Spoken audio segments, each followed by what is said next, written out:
जय हिंद, जय हिंद, नमस्कार। स्वागत है आप सभी का यूट्यूब चैनल के इस ऑनलाइन प्लेटफॉर्म पर। 28 अक्टूबर 2023 को फर्स्ट मीटिंग में पेट का एग्ज़ाम हुआ था। यह पेट के फर्स्ट मीटिंग का प्रश्न पत्र है जिसका हल किया जा रहा है। आप लोग इसका हल देख सकते हैं। बिल्कुल सही सही आंसर दिया जा रहा है और यह सीरीज़ MN2 है। यह सीरीज़ MN2 सीरीज़ है जो फर्स्ट मीटिंग में हुआ था। ये उसका हल प्रश्न पत्र है। आइए देखते हैं प्रश्न संख्या 1 से। इंग्लैंड न्यूजीलैंड वनडे मैच में बारिश के कारण इंग्लैंड को जीत के लिए 48 ओवर में 324 रन चाहिए थे। शुरुआती 10 ओवर में औसत स्कोरिंग रेट 6 था, लेकिन अगले 10 ओवर में यह बढ़कर 8.5 हो गया।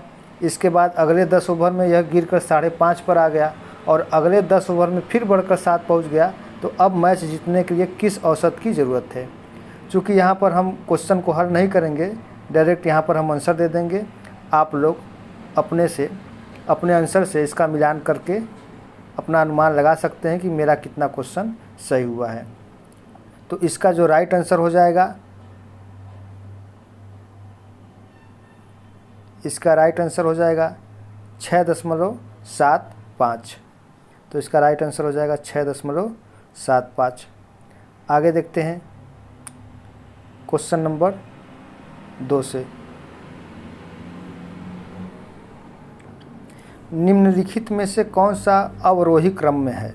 यानी कि डिसेंडिंग आर्डर में पूछ रहा है, तो इसको हमें अरेंज करना है कि कौन कौन सा जो है कि अवरोही क्रम में है।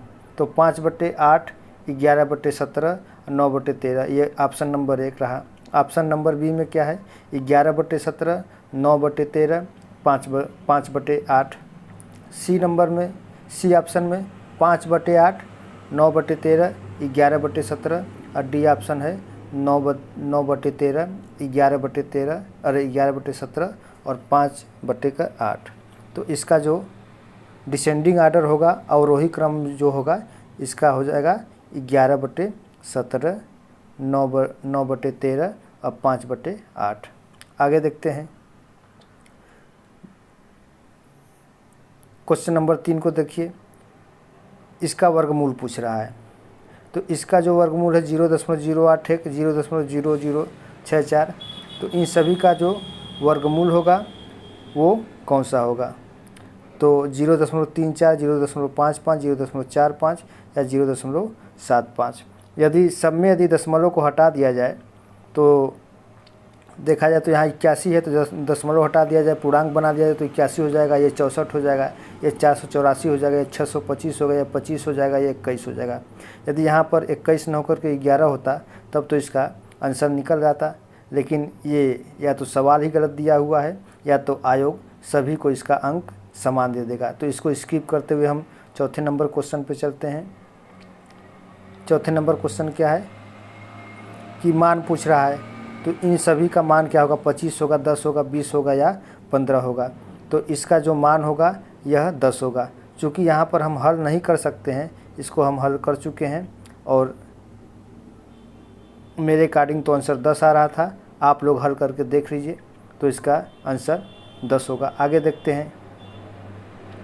बिछुआ नेटर की पत्तियों की चुभने वाले बालों में निम्नलिखित में से कौन सा अम्ल मौजूद होता है?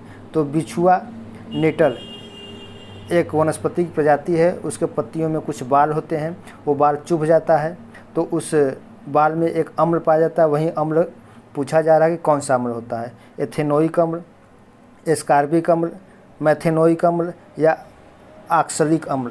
तो इन चारों में जो सी ऑप्शन है वो सही हो जाएगा, मेथेनोइक अम्ल हो जाएगा। यही अम्ल जैसे बिच्छू के डंक में पाया जाता है, यही अम्ल जो पीले पीले बर्रा होते हैं उनमें होते हैं, लाल चींटियों में होता है जो काटने पर थोड़ा बहुत जो है कि खुजली और चुभन जैसी होती है। तो ये मेथेनोइक अम्ल के कारण ही होता है।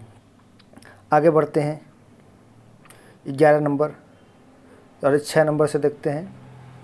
6 नंबर दिव्या अपने मासिक वेतन का 24% भोजन पर और 15% अपने बच्चों की शिक्षा पर खर्च करती है। शेष वेतन में से वह 25% मनोरंजन पर और 20% परिवहन पर खर्च करती है। अब उसके पास ₹10,736 बचे हैं। दिव्या का मासिक वेतन कितना होगा? तो दिव्या का मासिक वेतन यहाँ ऑप्शन में दिया हुआ है। इन चारों में कौन सा सही होगा? 30,200 या 32,500 या 32,000 या 30,000।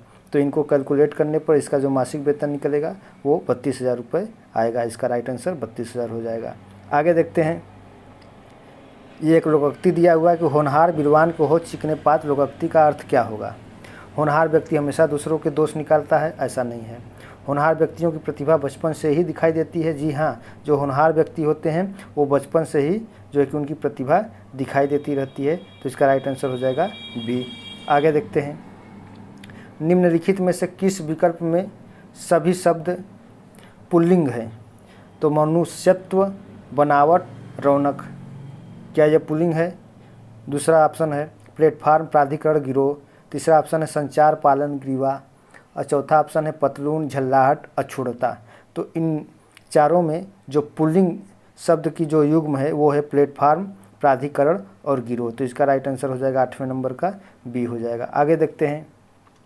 निम्नलिखित में से किस विकल्प में शुद्ध वाक्य है? जब भी आप जाओ मुझे मिले। रमा ने अपने भाई से पुस्तक पढ़ने को कहा। महादेवी छायावादी कब इतरी हैं। आपका दर्शन पाकर मैं धन्य हो गया। तो इन चारों में जो डी ऑप्शन होगा, आपका दर्शन पाकर मैं धन्य हो गया, ये राइट आंसर हो जाएगा। अब देखिए, इसमें रमा ने अपने भाई से पुस्तक पढ़ने को कहा नहीं, चूँकि रमा एक स्त्री है तो कहा नहीं होना चाहिए, यहाँ पे कही होना चाहिए। अब महादेवी छायावादी कब इतरी हैं, तो कब इतरी की जो मात्रा है ये गलत है मात्रा, यानी कि इसका वर्तनी अशुद्ध है। कवित्री ऐसे लिखा जाएगा, कब इत्री ऐसे लिखा जाएगा, कवित्री। जब भी आप जाओ मुझे मिलो, जी नहीं, ये भी नहीं होगा। तो इसका राइट आंसर आपका हो जाएगा, आपका दर्शन पाकर मैं धन्य हो गया। आगे देखते हैं 10वां नंबर। कलम के जादूगर किसे कहा गया है? सुमित्रानंद पंत को, मुंशी प्रेमचंद्र को, मैथिली शरण गुप्त को या राम वृक्ष बोनी पुरी को? तो मैथिली का कलम का जादूगर ये राम वृक्ष बोनी बेनी पुरी को कहा गया है, जबकि मुंशी प्रेमचंद्र को कलम का सिपाही संज्ञा के नाम से भी जाना जाता है। आगे देखते हैं। निम्नलिखित में से किस विकल्प में विलोम युग्म सही नहीं है? डावाडोल, अस्थिर, गाफिर, खबरदार, औचक, अक्सर, झिड़कना, पचकारना। तो इन चारों का जो पूछ रहा है कि विलोम युग्म सही नहीं है, तो इनमें से जो 11 नंबर का जो क्वेश्चन है, इसका जो ए है डावाडोल और अस्थिर, ये इसका विलोम युग्म सही नहीं है। आगे देखते हैं 12 नंबर, ये इंग्लिश का क्वेश्चन है। Put the correct form of the verb I am the person who, खाली स्थान, टू बी ब्लेम्ड। तो ऑप्शन दिया है आर, वेयर, एम, इज। तो इसका जो राइट आंसर हो जाएगा इज हो जाएगा। आगे देखते हैं। Who of the following spelling is incorrect, यानी कि इन चारों में कौन सा स्पेलिंग गलत है? तो एनिवर्सरी, जर्नी, बेनिफिशियरी, अमेटूअर। तो इसमें जो एनिवर्सरी है ये एनिवर्सरी न होकर के एनिवर्सरी होता है, तो इसमें यही इनकरेक्ट है बी वाला। आगे देखते हैं। Choose the antonym of underline word from the given option.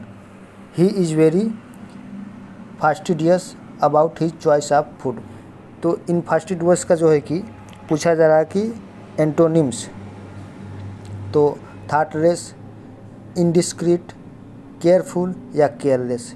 तो इस 14वां क्वेश्चन का जो राइट आंसर हो जाएगा वो हो जाएगा बी ऑप्शन, इंडिस्क्रीट हो जाएगा। आगे देखते हैं। ये पैसेज दिया हुआ है, पैसेज आप लोग एक बार पढ़ लीजिए। हालांकि यह इंडिया के संदर्भ में ही दिया हुआ है, भारत के संदर्भ में यह पैसेज दिया हुआ है। तो जो लोग यदि थोड़ा बहुत भूगोल जानते होंगे इसको कल ले जाएंगे। आइए देखते हैं क्या क्वेश्चन है कि northern Indian plains are rich in, यानी पूछ रहा है कि उत्तरी भारतीय प्लेट सबसे अधिक किस मामले में धनी है, आयरन आर डिपॉजिट में, या कापर डिपॉजिट में, या एलुवियल डिपॉजिट में, या डायमंड माइंस में। तो जो उत्तरी भाग में है यहाँ पर सर्वाधिक जो है कि उत्तर का विशाल मैदान पाया जाता है जिसमें जलोढ़ मैदान के निक्षेप हैं। तो एलुवियल को ही जलोढ़ कहते हैं, तो इसका राइट आंसर हो जाएगा एलुवियल डिपॉजिट। आगे देखते हैं world highest peak are located in the, यानी कि विश्व का सबसे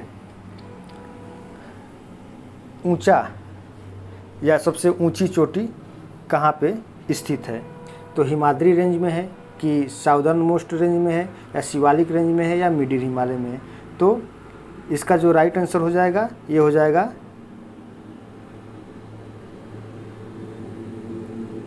आपका हिमाद्री रेंज।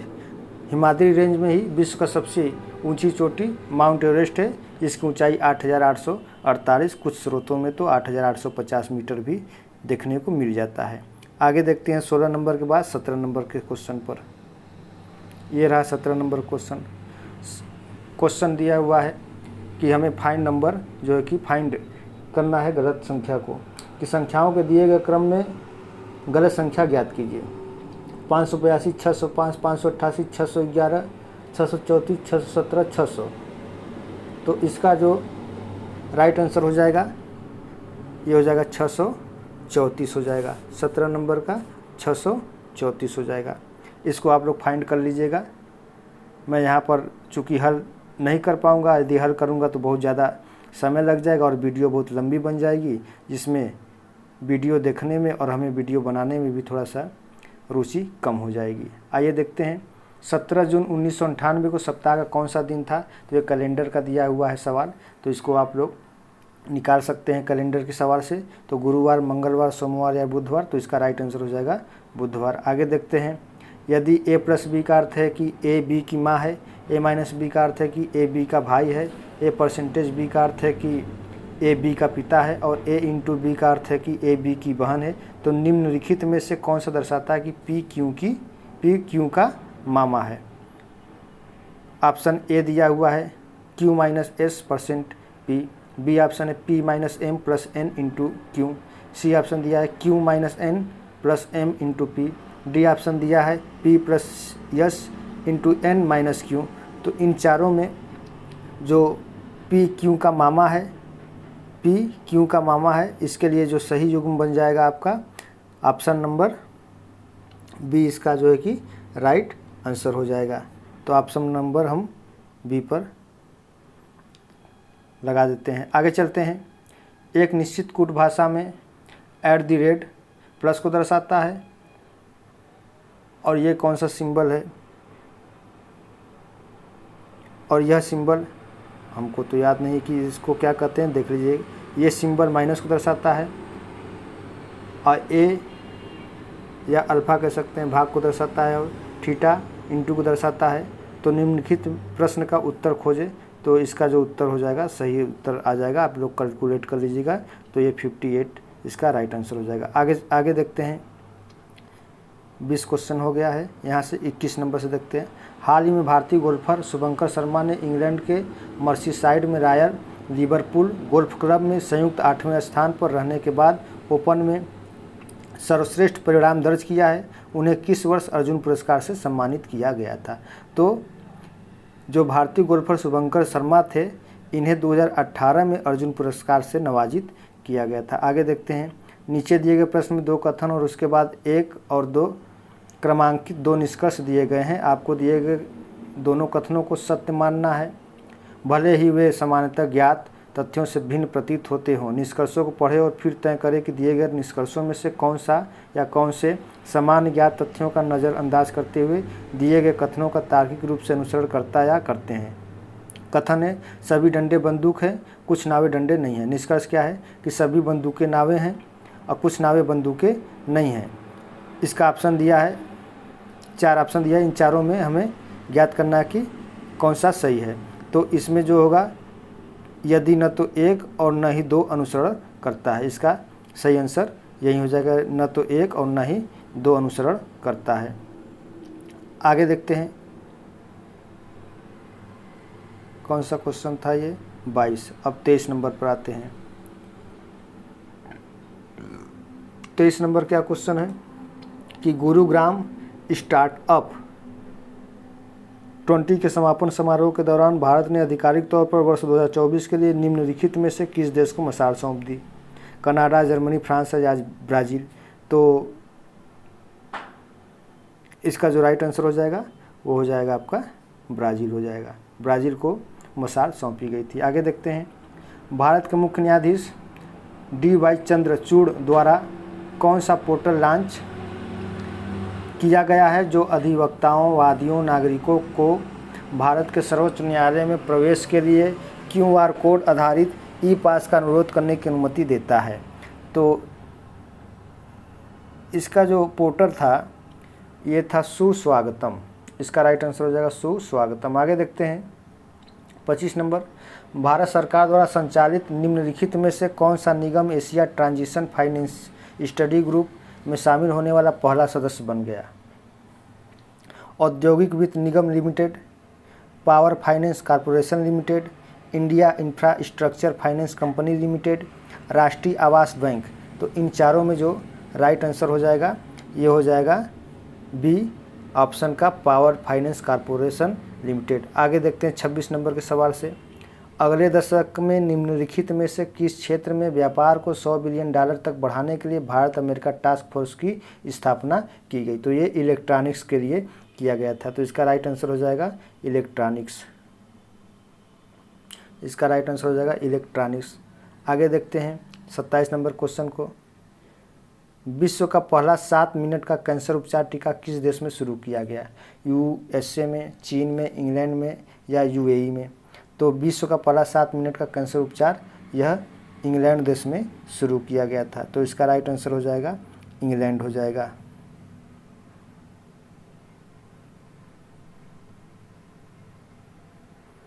ये हो जाएगा इंग्लैंड।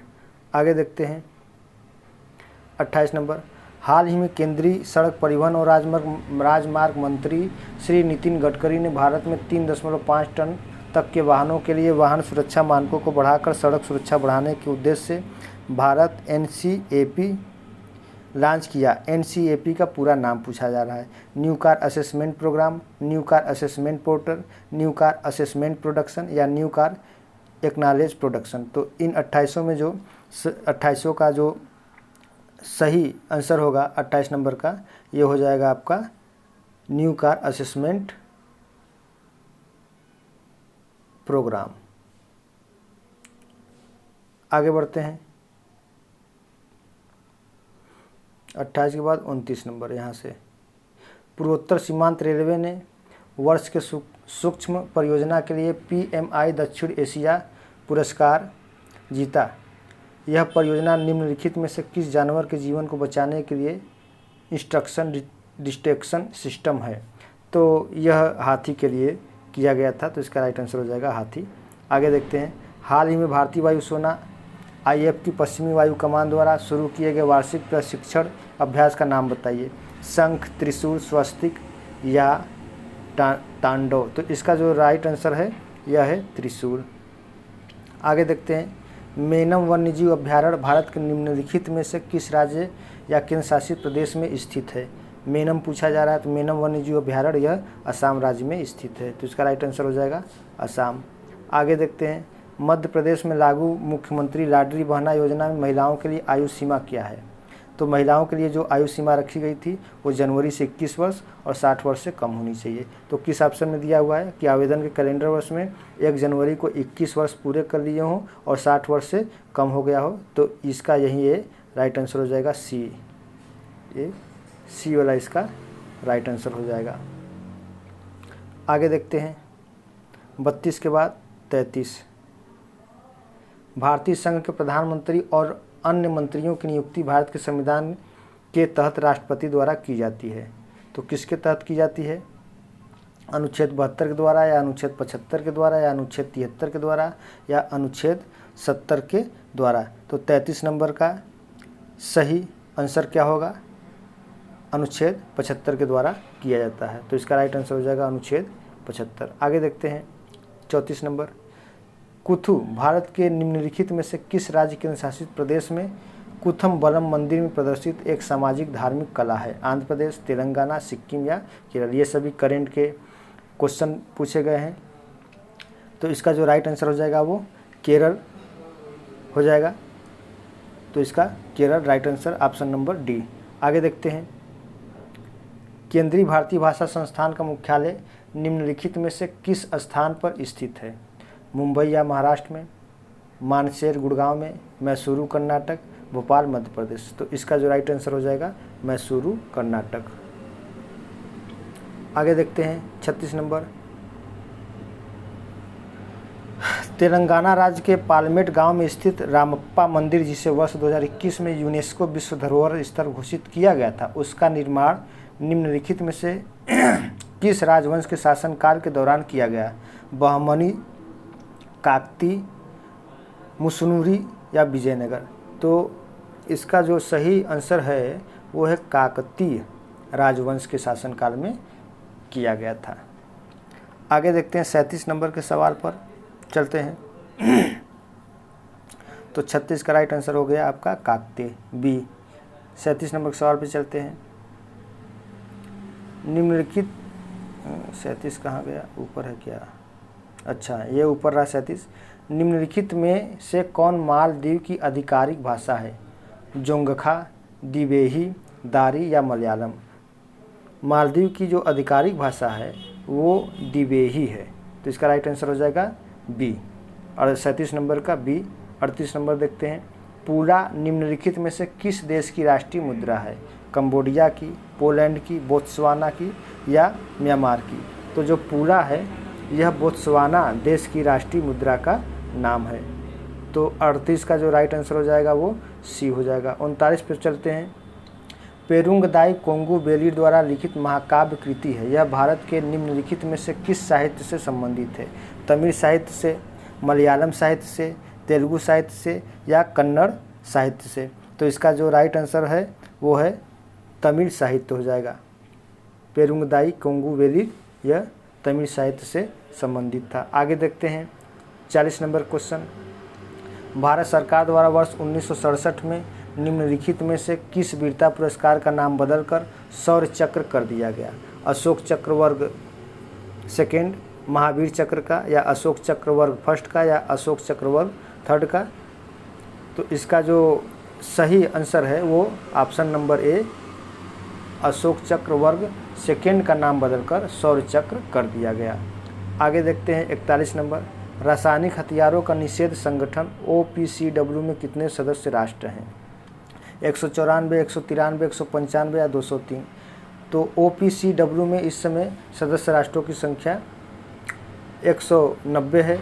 यहाँ 190 दिया नहीं है, फिर भी इसके नियर अबाउट 190 के नियर अबाउट 193 है।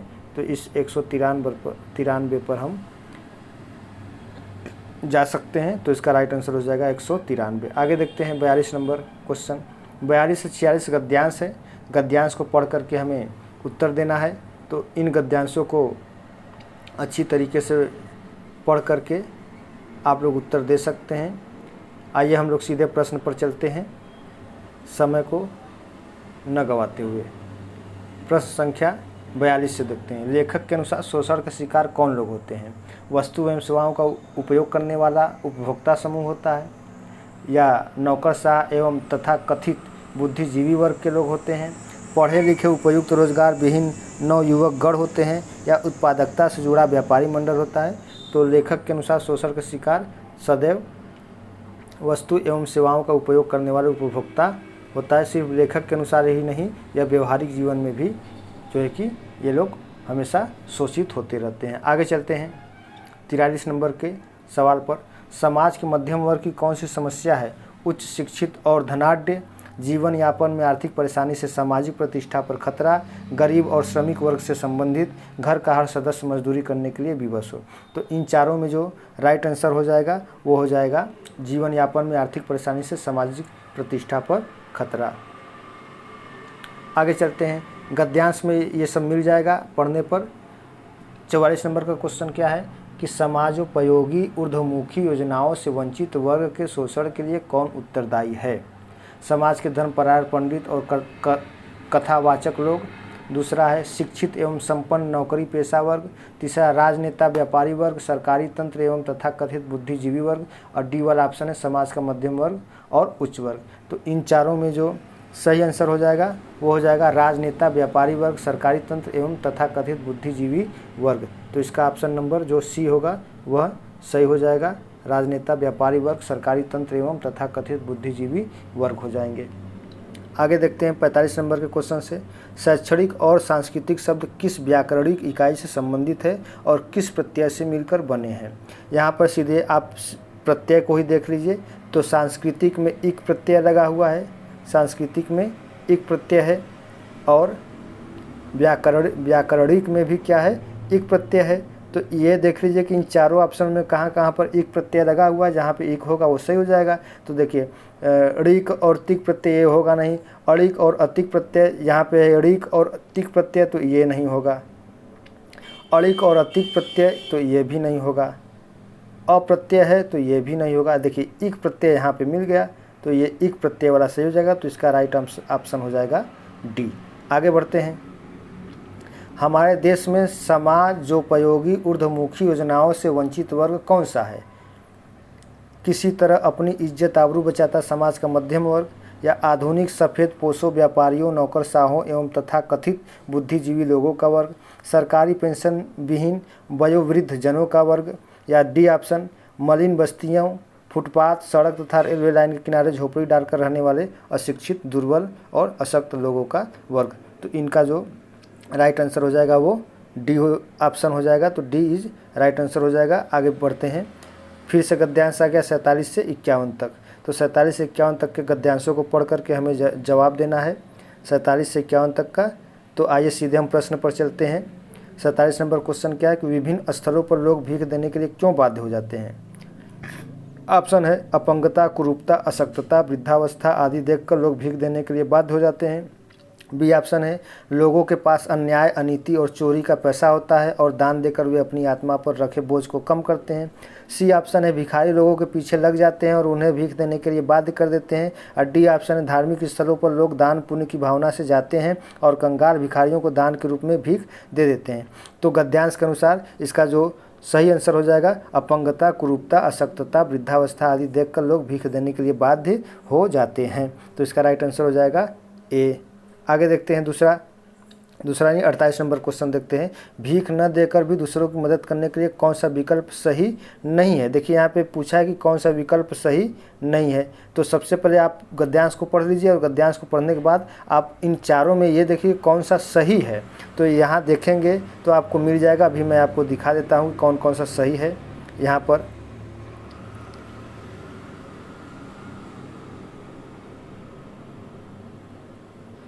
पर देखिए अगर दान ही करना है तो गरीबों की पुस्तकें, यहाँ पर देखिए थोड़ा सोचिए क्या हम भी इस वृत्ति को बढ़ावा तो नहीं दे रहे हैं?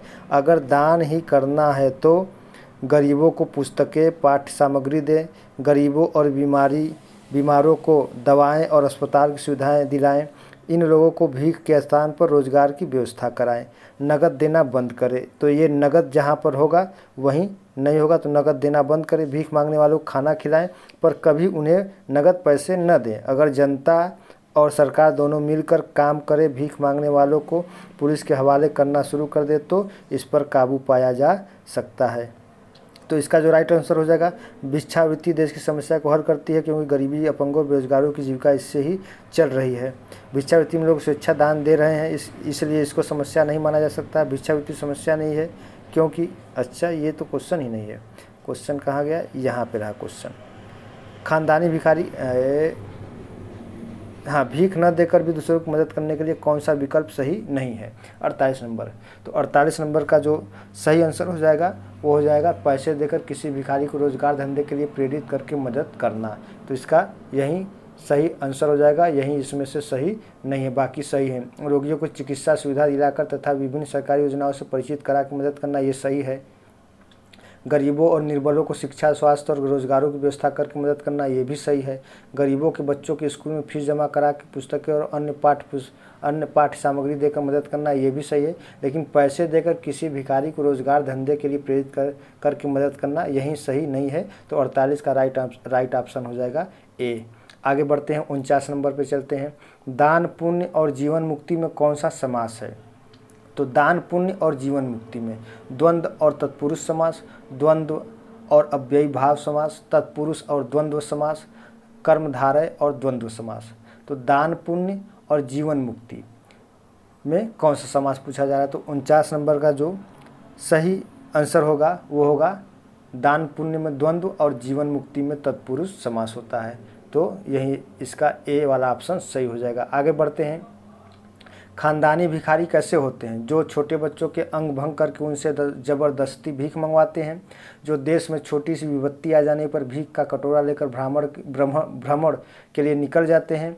या सी ऑप्शन है, जो खुद भीख न मांगकर अपने स्थान को दूसरे किसी भिखारी को भीख मांगने के लिए भाड़े पर दे देते हैं। और डी ऑप्शन है, जिनकी भीख मांगने की जगह पुश्तैनी है और पीढ़ियों से निश्चित है। तो इन चारों में जो सही आंसर है, जिनकी भीख मांगने की जगह पुश्तैनी है और पीढ़ियों से निश्चित है, यही खानदानी भिखारी की एक विशेषता बताई गई है उपरोक्त गद्यांश में। आगे देखते हैं 51 नंबर का सवाल, क्या भिक्षावृत्ति देश की एक समस्या है? आपका इस विषय में क्या विचार है? भिक्षावृत्ति देश की समस्या को हल करती है, क्योंकि गरीबों, अपंगों और बेरोजगारों की जीविका इससे ही चल रही है।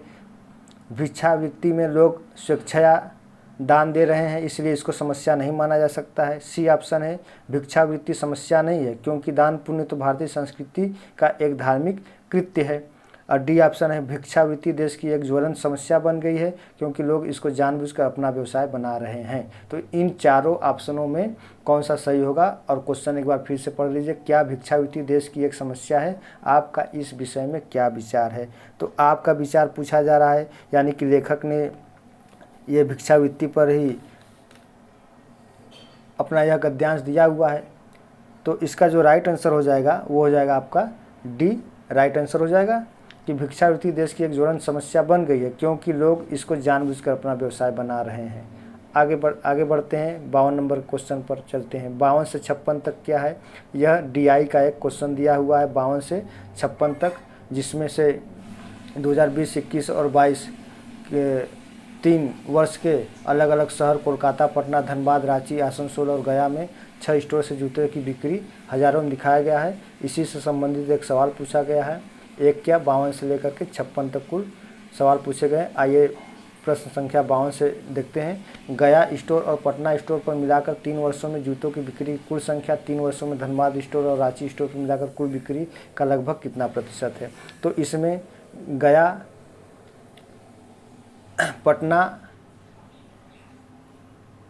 और पटना को पूछा जा रहा है तीनों वर्ष का। तो गया वाला ये है, ये गया है, ये रहा गया और ये रहा पटना। तीनों वर्ष पूछा जा रहा है, तो 80, 20 और 270। फिर यहाँ पे तीनों वर्ष है 100, 120 और 100। इन तीनों को जोड़ दीजिए, इन तीनों को जोड़ दीजिए। तीनों को जोड़ करके इनका अंतर निकाल लीजिए। अंतर निकाल करके और जिससे तुलना की जा रही है, जिसके सापेक्ष पूछी जा रही है उससे भाग दे दीजिए, तो इसका प्रतिशत निकल आएगा। जैसे यदि आपको समझना हो तो बस ये समझ लीजिए कि 500 रुपये में 300 रुपये आपके पास हैं, या 500 रुपये में 300 रुपये आपने किसी को दे दिया, तो आप अपने इस 500 रुपये का 300 रुपये जो दिया है वो कितना प्रतिशत दिया है, इस तरीके से भी निकालेंगे तो भी ये निकल जाएगा। तो इसका जो राइट आंसर आ जाएगा वो हो जाएगा 52 नंबर का राइट आंसर हो जाएगा डी हो जाएगा। तो इसका राइट आंसर हो गया ये डी, 80.51 आएगा। आगे बढ़ते हैं, क्योंकि ये सॉल्व करने में इसको बहुत ज़्यादा समय लग जाएगा और वीडियो बहुत लंबी हो जाएगी, इसलिए हम डायरेक्ट आपको आंसर बता दे रहे हैं।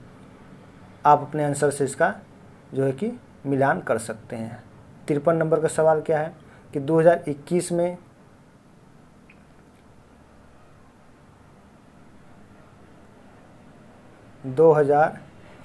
में कोलकाता स्टोर, पटना स्टोर और धनबाद स्टोर, अच्छा ठीक है, स्टोर पर जूते की औसत बिक्री का कितना प्रतिशत 2022 में रांची स्टोर, आसनसोल स्टोर और गया स्टोर पर जूते की औसत बिक्री है? तो इनका औसत निकालना है, सभी को जोड़ करके औसत निकाल लीजिए तो औसत निकल आएगा। तो इसका जो औसत आएगा वो हो जाएगा 77.5%।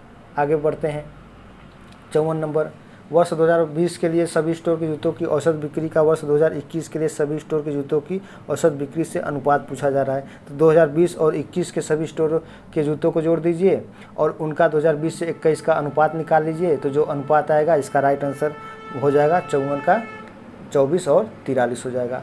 आगे बढ़ते हैं 3 वर्षों के लिए पटना स्टोर की कुल बिक्री का 3 वर्षों के लिए आसनसोल स्टोर की कुल बिक्री से अनुपात क्या है।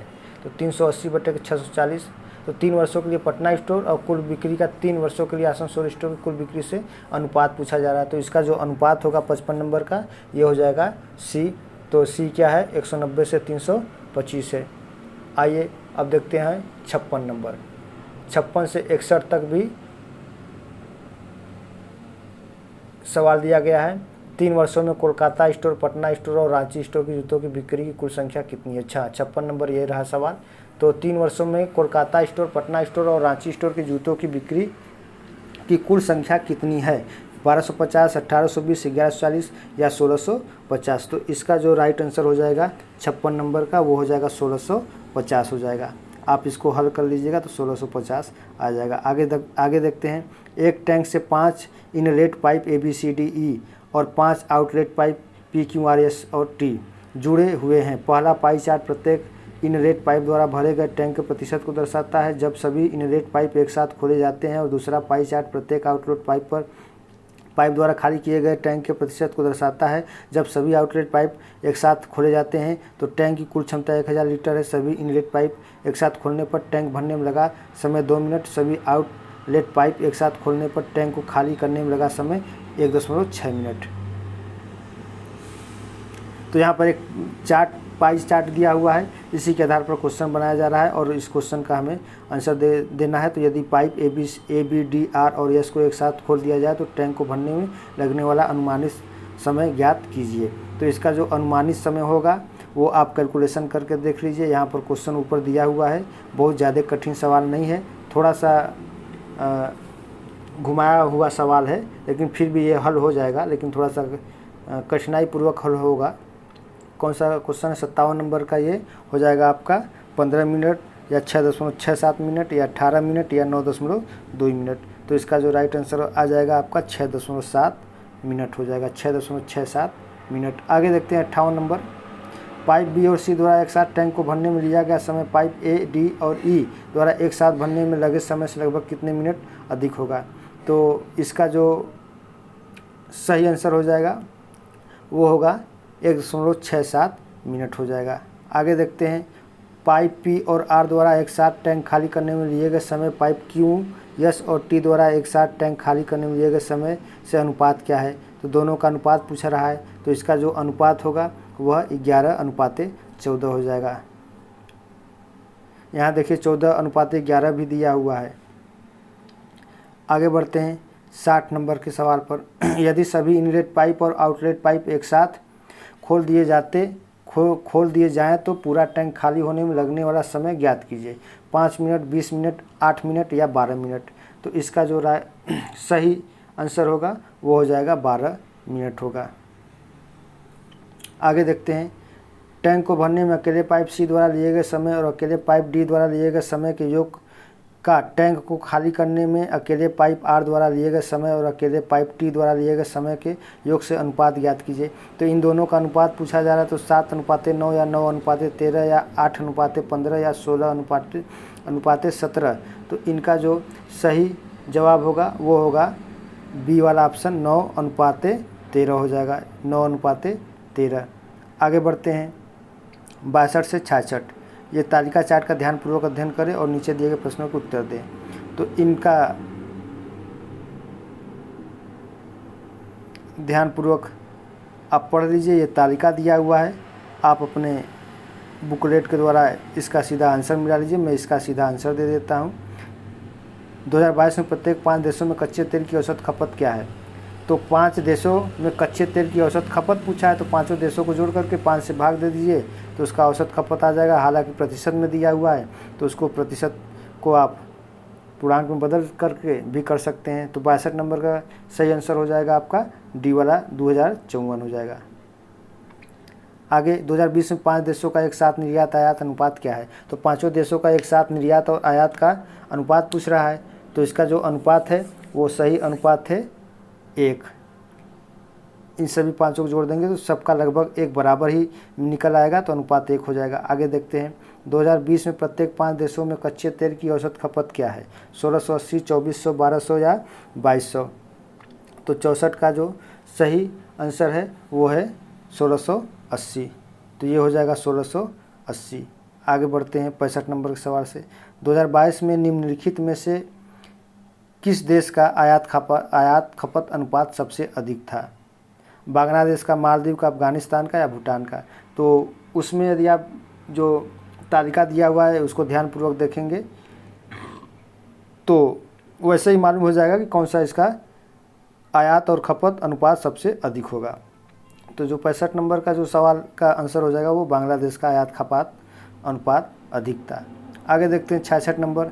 2020 से 2022 तक कच्चे तेल की खपत में प्रतिशत वृद्धि निम्नलिखित में से किस देश में सबसे अधिक है? बांग्लादेश, मालदीव, अफगानिस्तान या भूटान?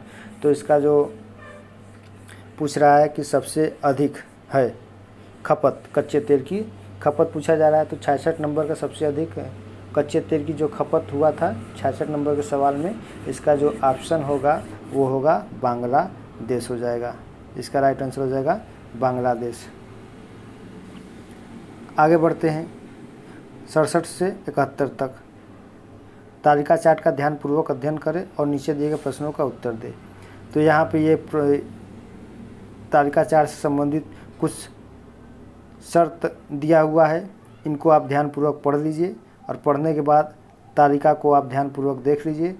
देखने के बाद ये क्वेश्चन पूछा जा रहा है और इस क्वेश्चन का आंसर देना है।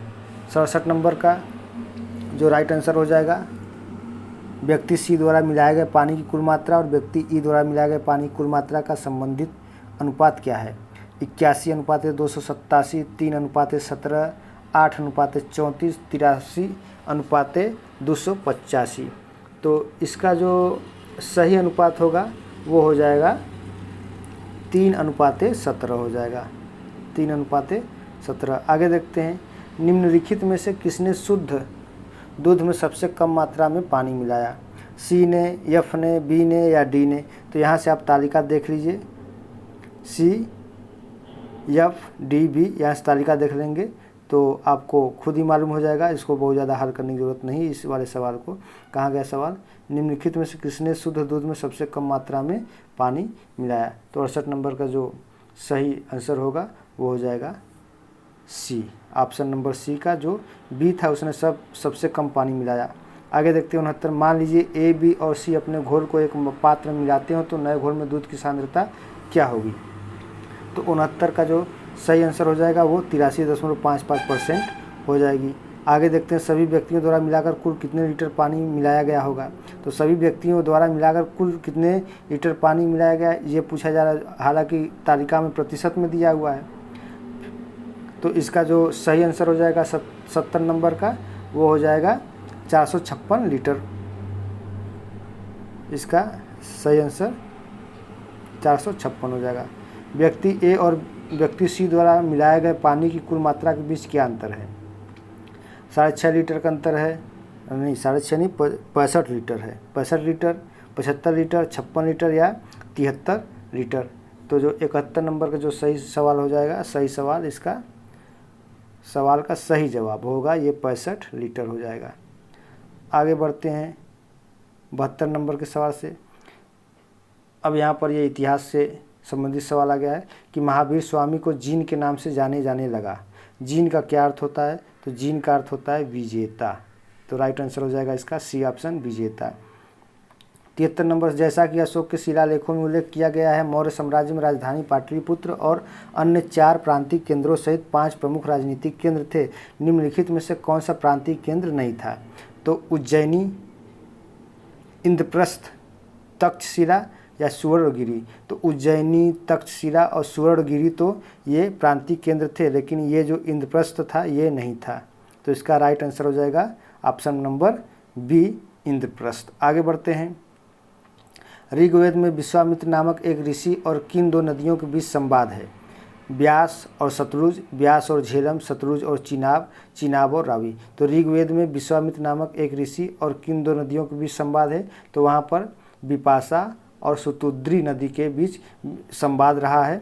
तो विपाशा और सुतुद्री नदी इसमें तो दिया नहीं है, लेकिन विपाशा को व्यास कहते हैं और सुतुद्री को सतलज नदी कहते हैं। तो ये व्यास और सतलज, विपाशा को ही व्यास कहते हैं, याद कर लीजिए। विपाशा बसु, विपाशा और बसु, बसु से व्यास और विपाशा नदी हो गया। आगे बढ़ते हैं।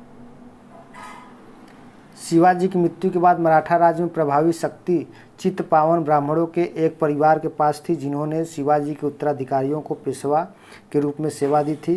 कौन सा शहर मराठा साम्राज्य की राजधानी बन गया था? नागपुर, सतारा, पूना या नासिक। तो इन चारों में मराठा साम्राज्य की जो राजधानी बना था वो पूना या पुणे बना था। तो इसका ये पूना राइट आंसर हो जाएगा। तो बी इज राइट ऑप्शन हो जाएगा। आगे बढ़ते हैं। 76 नंबर क्वेश्चन चलते हैं।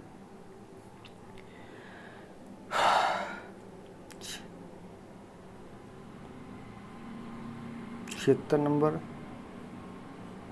निम्नलिखित में से किसने अपने सहयोगियों को यह महसूस करने के लिए प्रेरित किया था कि संविधान सभा ब्रिटिश निर्मित थी और ब्रिटिश योजनाओं पर काम कर रही थी, जैसा कि ब्रिटिश चाहते थे कि इस पर काम किया जाए? सी राजगोपालाचारी, सोमनाथ लाहिड़ी, सरदार वल्लभ भाई पटेल या अब्दुल निस्तार। तो ये जो सोमनाथ लाहिड़ी थे ये यही चाहते थे। चलिए, तो सोमनाथ लाहिड़ी इसका राइट आंसर हो जाएगा, ऑप्शन नंबर बी। अब 77 नंबर पर चलते हैं। चित्तरंजन दास और मोतीलाल नेहरू ने परिषद राजनीति में वापसी पर बहस करने के लिए कांग्रेस के भीतर निम्नलिखित में से किस राजनीतिक दल का गठन किया था? स्वराज पार्टी का, दी बॉम्बे प्रेसिडेंसी एसोसिएशन का, या दी इंडियन लीग का, या हिंदुस्तान सोशलिस्ट रिपब्लिक एसोसिएशन का? तो इनमें जो चित्तरंजन दास और मोतीलाल थे, इन्होंने स्वराज पार्टी का जो है कि गठन किया हुआ था। तो इसका राइट आंसर हो जाएगा Swaraj party, option number A. आगे चलते हैं 78 नंबर के क्वेश्चन पे। 1722 में खाली स्थान की सूबेदारी सवाई राजा जय सिंह को दी गई थी। तो कहाँ की सूबेदारी दी गई थी सवाई राजा जय सिंह को? मालवा का, या आगरा का, या आमेर का, या लखनऊ का?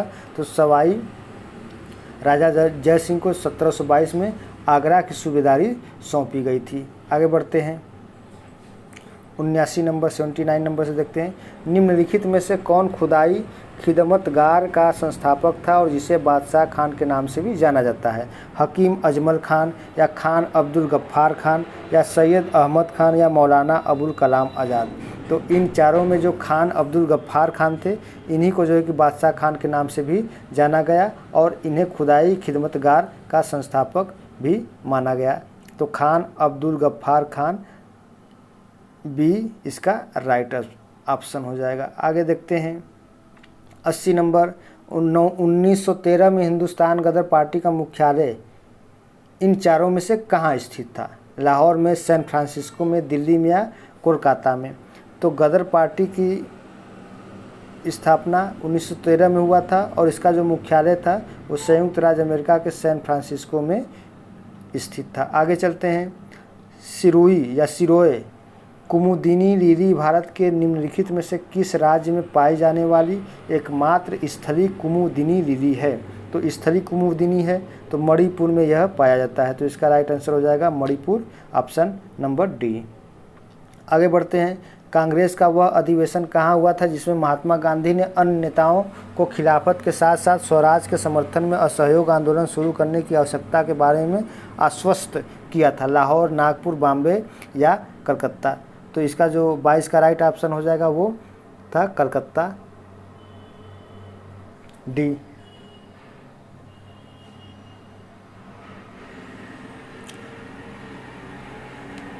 आगे बढ़ते हैं। 83 नंबर क्वेश्चन चलते हैं।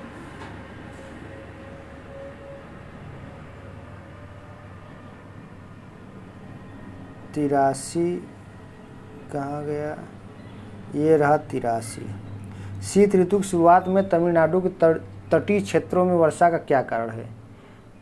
तो जो दक्षिण भारत में जो वर्षा होती है, खासकर जो तमिलनाडु में वर्षा होती है, वो लौटती हुई मानसून या उत्तरी पूर्वी मानसून के द्वारा वर्षा होती है। तो जो उत्तरी पूर्वी मानसून इसमें से जो दिया होगा वो सही आंसर हो जाएगा। तो ऑप्शन नंबर सी उत्तरी पूर्वी मानसून हो जाएगा। आगे बढ़ते हैं। राजस्थान के जालोर जिले में किस प्रकार का ग्रेनाइट पाया जाता है? ये तो ऐसा सवाल पूछ दिया हुआ, यूपी में राजस्थान विशेष का सवाल पूछ देगा, बच्चे कहाँ से कर पाएंगे। इतना खतरनाक क्वेश्चन आयोग बना रहा है, वो भी पात्रता परीक्षा के लिए, जैसे लग रहा है कि IAS PCS का क्वेश्चन बनाया हो। आइए देखते हैं फिर भी। मेरी गोल्ड ग्रेनाइट या रोजी पिंक ग्रेनाइट या रानी ग्रीन ग्रेनाइट या काला ग्रेनाइट। तो इसमें जो रोजी पिंक या गुलाबी ग्रेनाइट है, ये राजस्थान के जालौर जिले में पाया जाता है। आगे बढ़ते हैं। पुर्तगालियों द्वारा निर्मित बंदेल चर्च भारत के निम्नलिखित में से किस राज्य केंद्र शासित प्रदेश में स्थित है? ऑप्शन है पुडुचेरी, ओडिशा, गोवा या पश्चिम बंगाल। तो यह जो है कि पश्चिम बंगाल राज्य में स्थित है। तो इसका राइट आंसर हो जाएगा पश्चिम बंगाल। आगे देखते हैं। उड़िया पठार भारत के निम्नलिखित में से किस राज्य में स्थित है?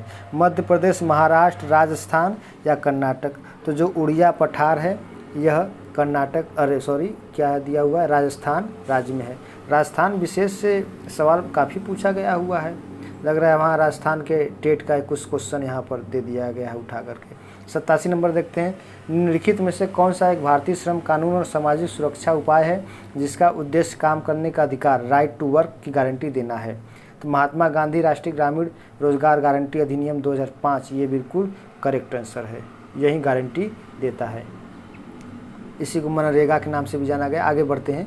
स्वर्ण क्रांति भारत में निम्नलिखित में से किस कृषि क्षेत्र में विकास के लिए जिम्मेदार है?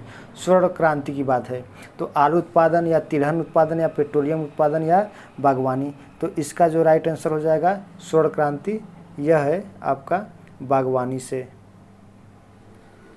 तिलहन तो पीत क्रांति से है, और जो पेट्रोलियम है।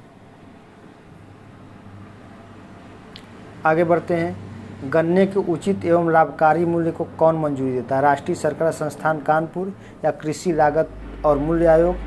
सी ऑप्शन है विपणन और निरीक्षण निदेशालय कृषि मंत्रालय। डी ऑप्शन है आर्थिक मामलों की कैबिनेट समिति। तो इसका जो राइट आंसर हो जाएगा वो बी हो जाएगा,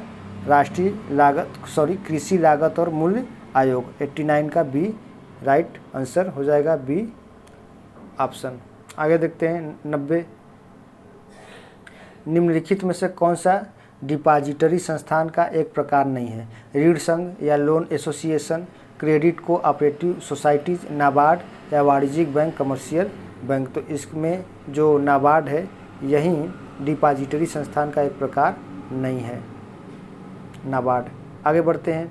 भारतीय स्वतंत्रता अधिनियम 1947 के पारित होने के साथ भारत एक अधिराज्य बन गया और अधिराज्य विधानमंडल ने भारत सरकार अधिनियम 1935 की किस धारा के प्रावधानों के तहत 1947 से 1949 तक कानून बनाए थे? तो ये धारा था 101 या 130 या 100 या धारा 135।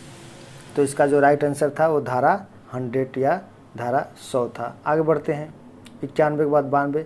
एक व्यक्ति जो संसद का सदस्य नहीं है उसे राष्ट्रपति द्वारा अधिकतम कितने महीनों के लिए मंत्री के रूप में नियुक्त किया जा सकता है? 6 महीने के लिए, 12 महीने के लिए, 3 महीने के लिए या 9 महीने के लिए? तो 92 का ये जो हो जाएगा आपका 6 महीने तक के लिए अधिकतम जो है कि हम उसे नियुक्त या मंत्री के रूप में नियुक्त किया जा सकता है। आगे बढ़ते हैं। बीमा विनियामक एवं विकास प्राधिकरण का मुख्यालय कहाँ स्थित है? नई दिल्ली में, हैदराबाद में, मुंबई में या चेन्नई में? तो ये 93 का जो राइट आंसर हो जाएगा वो हैदराबाद में स्थित है, हैदराबाद हो जाएगा। 94 पर आते हैं। पंचायती राज संस्थाओं के अस्तित्व के लिए भारत की संसद द्वारा 73वां और 74वां संवैधानिक संशोधन कब पारित किया गया? नवंबर 1952, 1973, 1973, अच्छा दिसंबर 1973, अक्टूबर 1973 और फिर दिसंबर 1992 में। तो 73वां और 74वां संवैधानिक संशोधन अधिनियम 1992 में लाया गया था और यह पंचायती राज संस्थाओं से संबंधित था। जो कि राजस्थान के नागौर जिले से इसका प्रारंभ भी किया गया था। आगे बढ़ते हैं। वर्ष 1928 में मोतीलाल नेहरू समिति द्वारा निम्नलिखित में से कौन सा अधिनियम विधेयक प्रस्तावित किया गया था? अधिकारों का बिल, सिंध भूमि उड्डयन विधेयक, इल्बर्ट बिल या आपराधिक जनजाति अधिनियम। दोस्तों सन 1928 में मोतीलाल नेहरू ने संविधान समिति को लेकर के एक योजना बनाई थी, लेकिन वह योजना किन्हीं कारणोंवश विफल रहा, तो उसी को जो है कि नेहरू रिपोर्ट की संज्ञा दे दी गई। लेकिन इसमें पूछा गया है कि कौन सा अधिनियम या विधेयक प्रस्तावित किया गया था, तो उस समय जो है कि अधिकारों का बिल अधिनियम विधेयक प्रस्तावित किया गया था। आगे बढ़ते हैं। 96 नंबर, उस उच्च न्यायालय का नाम बताइए जिसका क्षेत्राधिकार अंडमान और निकोबार द्वीप समूह के केंद्र शासित प्रदेश पर है।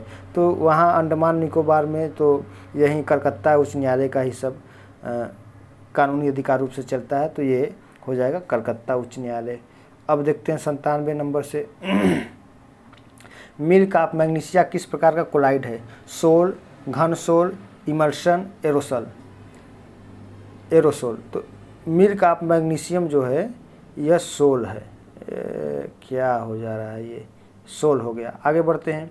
निम्नलिखित में से कौन सा कार्बनिक यौगिक मानव शरीर में प्रोटोप्लाज्म को जमा देता है? इथेनॉल, प्रोपेनॉन, मैथेनोइक एसिड या मैथेनॉल।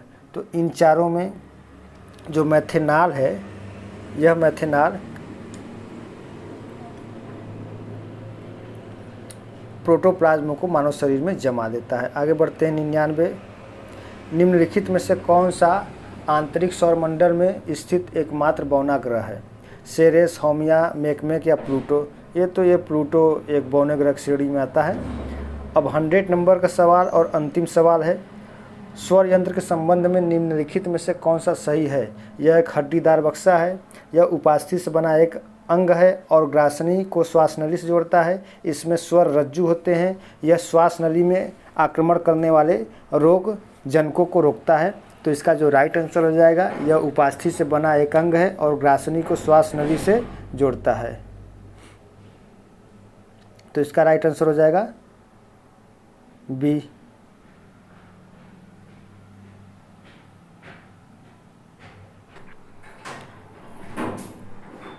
और हाँ दोस्तों, यदि आप लोग चैनल पर पहली बार विजिट किए हैं तो प्लीज़ चैनल को सब्सक्राइब कर लें और वीडियो को लाइक और शेयर करें। ये अभी आज 28 अक्टूबर 2023 को जो फर्स्ट मीटिंग में जो पेट का एग्ज़ाम हुआ था, ये उसका आंसर दिया गया है। अभी सेकेंड मीटिंग का भी आंसर कुछ देर के बाद मिल जाएगा। फिर 29 तारीख को भी दो मीटिंग में होने वाली परीक्षा है, उसका भी आंसर इस चैनल पर मिल जाएगा। इसलिए आप लोग चैनल को सब्सक्राइब कर लें, अब वीडियो को लाइक और शेयर करें। आज के लिए बस इतना ही। बहुत बहुत धन्यवाद। शुभ रात्रि।